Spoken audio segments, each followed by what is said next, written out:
Bushies!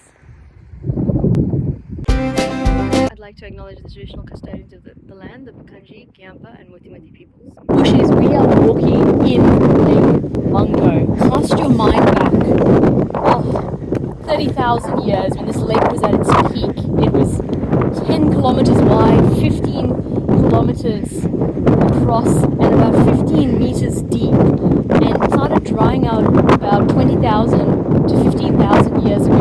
And here we are walking in it. At the edge of the lake you can see the banks, and in the distance the Linnets, which is where the discovery of Mungo man and Mungo women were made.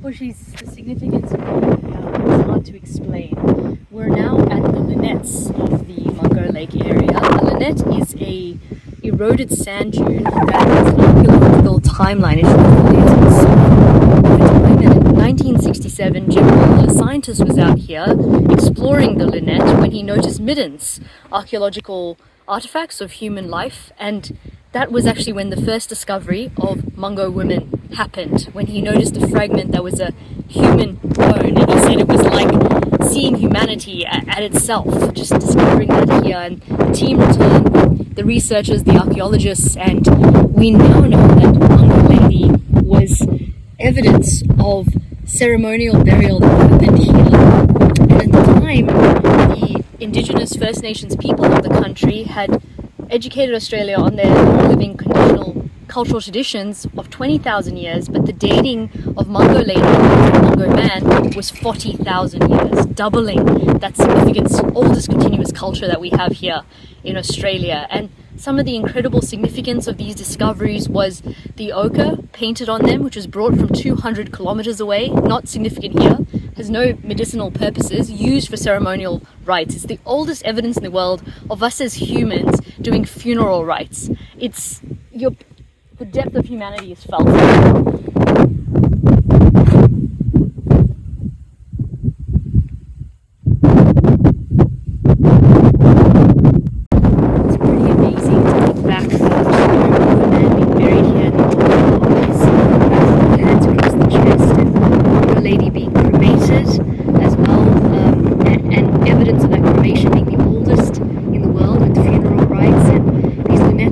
Stories of tens of thousands of years. It really boggles the mind, and for me it's so special being here, having first read Josephine Flood's The Archaeologist's archaeological Dreamtime book, which talked about the discovery and just its significance to the world. You can see why this is a heritage site. The vegetation in these landscapes are quite incredible. We can see the darker blue bushes in the horizon and these lighter ones, indicative of the soil salinity around us. So you think about this freshwater lake drying out tens of thousands of years ago, the concentration of salts now left in the clay-like soil, which also led to great preservation and allowed this to be a World Heritage Site. At Bushies you can see how well these clay pans preserve footprints. In fact, the first human highway of human footprints was also fossilized here at Lake Mungo.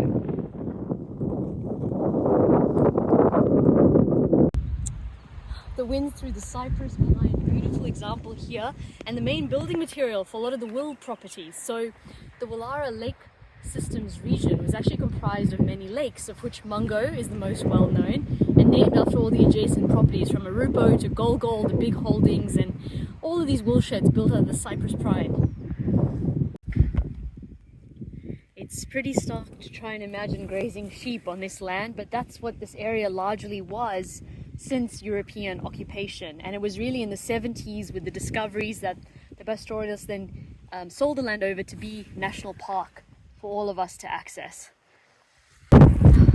Bushies, these old wool sheds are truly incredible. You can imagine 30,000 sheep waiting in here, being fed up, penned into their different stalls, the generator going, powering the machines, the wool getting clasped behind you, packaged up, and those little sheep out into the dips and into this vast land that has a connection to humans for tens and tens and tens of thousands of years.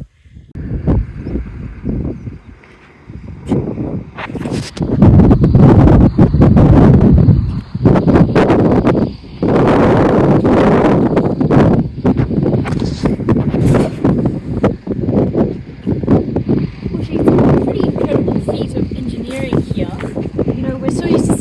corrugated round water storage tanks, but when this incredible wool shelter was built in the 1870s, they weren't around.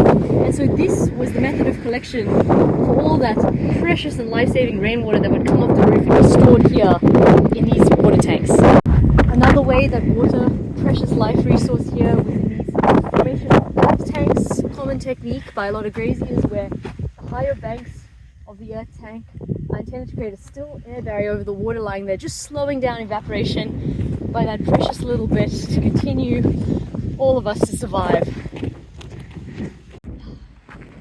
Bushies, you'll be hard pressed to see animals, but they're all around you and you gotta look for the signs. These small crescent-shaped holes are often indicative of scorpions burrowing underneath. We've got the circular one with insects coming through, and then you can definitely see the kangaroo trails through the dunes. Mungo National Park is so well set up. I recommend first stopping at the Visitor Information Centre, get a sense of the drives and the walks you can do here. But if you don't want to camp in the campgrounds, you can also stay at the old homestead, and there's even a lodge.